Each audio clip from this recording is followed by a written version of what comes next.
Today's news, Maxim, Korea features a man posing next to a woman tied up in a car boot. This article appeared on cosmopolitan.com or cosmopolitan.co.uk, and it's of Kim Byung-ok, who is as famous in Korea as any celebrity under the sun.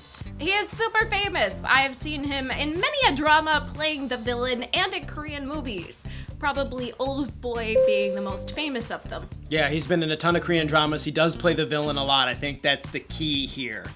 And I first want to say, before we go into how we feel about this, I am not in support or against this, really. I'm still trying to figure out what I think exactly, because creative freedom of expression is something I value so deeply because of what we do too. That's really what this is, even though it is pretty darn controversial. To me, it's completely unnecessary. It shouldn't have been done. To glamorize this, I don't think is appropriate. But then again, we do it on television too all the time.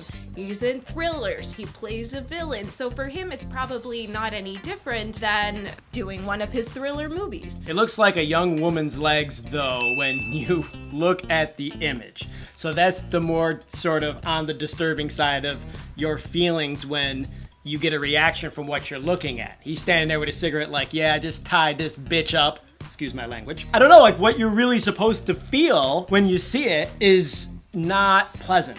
It's not pleasant, and the other thing is they translated the tagline for it, and it says, the real bad guy. So girls like bad guys, this is what a bad guy looks like. Dying for him, right? I think that's unnecessary. I think that's taking it to an extreme.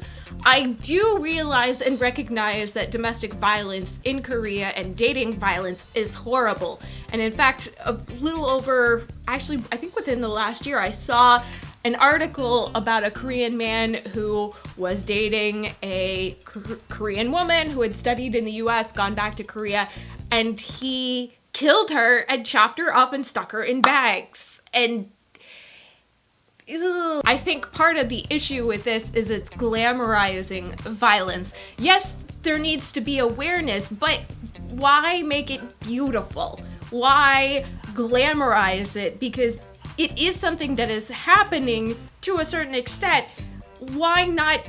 I understand the importance of drawing awareness to it, but to a certain extent with drawing awareness, you have to walk a fine line of if you're glamorizing it and making it look cool and sexy and a good thing, or if you're showcasing that this is just a really terrible problem that we have.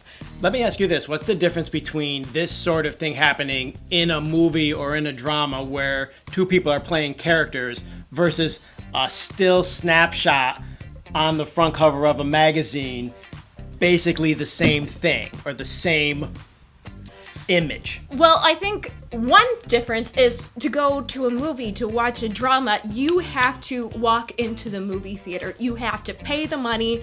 You have to turn to that channel on your television. This on a magazine cover, it's going to be in grocery stores. It's going to be in convenience stores. You can't escape the image because you don't even have to buy the magazine. You can just be standing in line. It's sitting right there at the grocery store. It's a really good point. Yeah. I didn't even think of that. I understand the importance of this. Like, I am all for domestic violence advertisements to raise awareness, but I don't like the glamorization of this cover. What do you guys think about this? What was your reaction when you saw the magazine cover? Yes, let us know down below in the comments section. Also, while you're down there, click the like it button for open discussion, for more of this type of open discussion about real issues. And thanks for subscribing, you guys. That's it. We're out of here. Hasta luego. Bye.